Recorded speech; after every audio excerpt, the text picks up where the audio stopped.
كشف الغيبيات في اختفاء الفتيات القبطيات. اللغز اللي بقالنا أكتر من 4 عقود من الزمن برغم اختلاف الحكام وبعض المواد الدستورية والقانونية، إلا أن هذا اللغز مازال حتى الآن يصعب تفسيره لدى الكثيرين.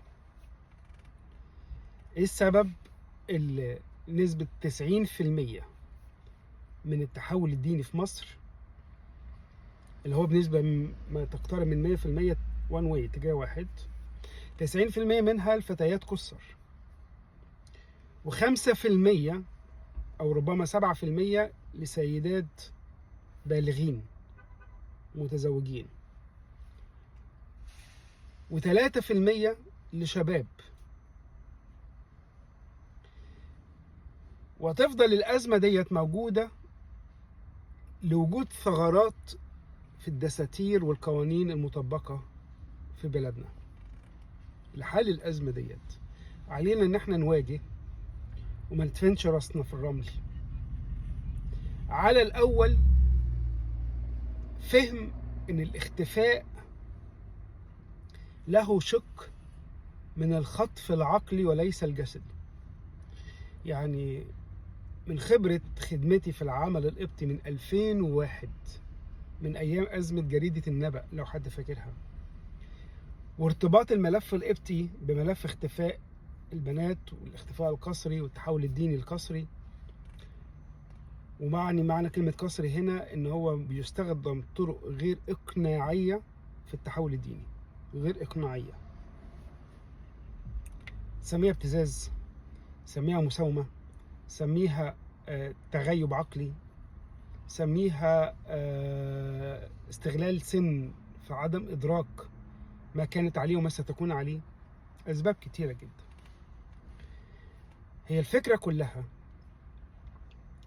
إن إحنا كان عندنا قانون وملتزمة بيه الجهات التنفيذية في مصر، هو اسمه جلسات النصح والإرشاد، اللي منذ أزمة وفاة قسطنطين وقرر حبيب العدلي وزير الداخلية الأسبق بإيقاف هذه الجلسات، ومن ساعتها وإحنا مش فاهمين حاجة. وبرغم التزام مشيخة الأزهر بأن السن القانوني للتحول الديني 21 سنة وهو سن الرشد،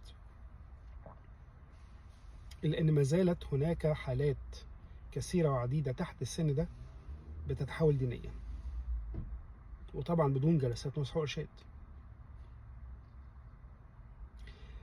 طب لو الجلسات نصح وإرشاد كانت موجودة هتمنع الأزمة دي؟ برضو لا، لأن المشكلة مش في القوانين ولا الدساتير، المشكلة في تطبيقها، في تنفيذها والجهات المسؤولة عن كده.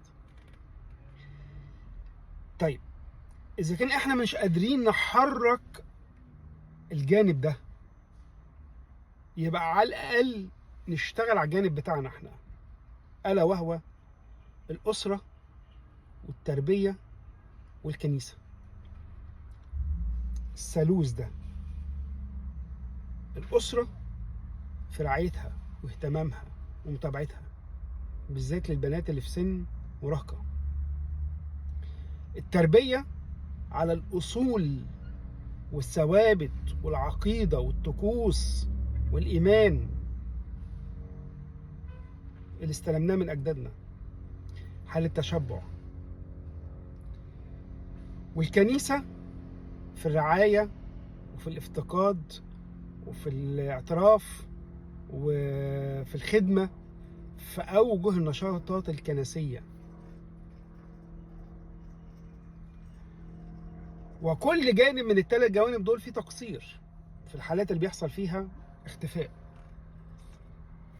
وعشان أريحكم، اللي فيها خطف عقلي وليس جسدي، يعني من عشرات بل مئات بل آلاف الحالات اللي بيتحولوا دينيا، اللهم حالة أو 2 اللي طلعوا وقالوا إن إحنا تم خطفنا بشكل أو بآخر، ورجعنا وأعلنا إن الخطف حصل كذا كذا كذا كذا. لكن اللي بيرجعوا ما بيتكلموش، واللي بيرجعوا بيحكوا قصص تانية. وملف كتبته عنه من يومين إن جميع أطرافه تكذب، جميع أطرافه تكذب، محدش بيقول الحقيقة، لا البنت ولا أهلها ولا الأطراف الأخرى بتقول الحقيقة،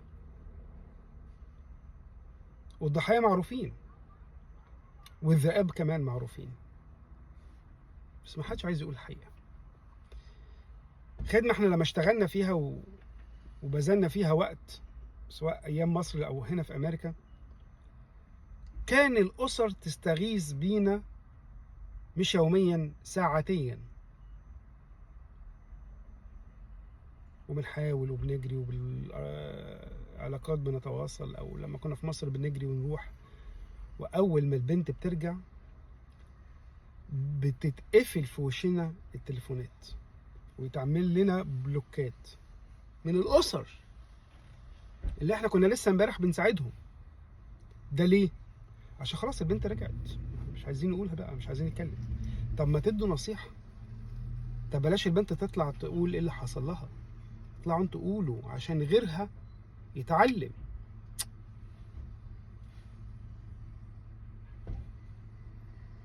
عشان كده بتكرر حالات وبتزيد، لان في مخطط واستهداف، ومش محتاج الاستهداف والمخطط ده انه هو يكون مدعم ماديا او لا، هو في ناس بتعتبر ان احنا بنحول دي او ده من هنا لهنا، انا كده بخدم ديني. اعتقاد، رغم ان البنت القاصر دي لا هي عارفه حاجه عن المسيحيه اللي هي بتتحول منها، ولا عارفه حاجه عن الاسلام اللي هي بتتحول ليه، لان اسباب تحولها غير دينيه بالمره. ولو انت سالتها تعرفي ايه عن المسيحيه، عن طقوس، عن السبع صلوات، عن الصوام، عن اي فعاليات دينيه، حتى الحاجات السطحيه جدا اذا ذكرت يعني. طب تعرفي ايه عن الديانه الاخرى؟ يعني اركان الدين، ثوابت الدين، ايات، مفيش. فتفضل المشكله في ان في واحده بدافع عاطفي، بدافع جسدي، بدافع مادي، بدوافع غير دينيه، بتقضي على حياتها وحياه اهلها اللي يعني بيتمنوا ان هم يشوفوها ولو مره. الجهات الامنيه في كثير من الحالات بتتعاطف مع الاسر وبيرجعوا البنت ليهم، او بتدخلات وعلاقات كنسيه مع الدوله اللي في حاله توافق كويسه جدا كلنا نشهدها دلوقتي، بترفض الجهات التنفيذيه ان البنت تتحول، لان هم بقوا مقتنعين نفسهم البنت مش بتحولها عشان الدين، في اسباب واضحه وفي ناس ورا الموضوع ده، فبيرجعوها.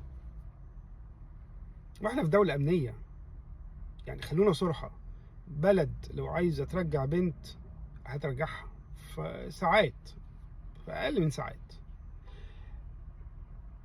بس احنا دورنا ايه؟ احنا مسؤوليتنا ايه؟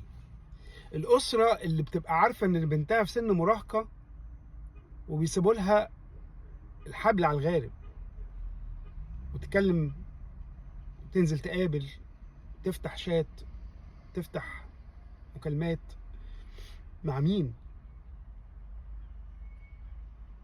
الأسر المغيبة، الكنيسة اللي في كثير من الأحيان بتقصر في الافتقاد وفي الرعاية وفي المتابعة الروحية،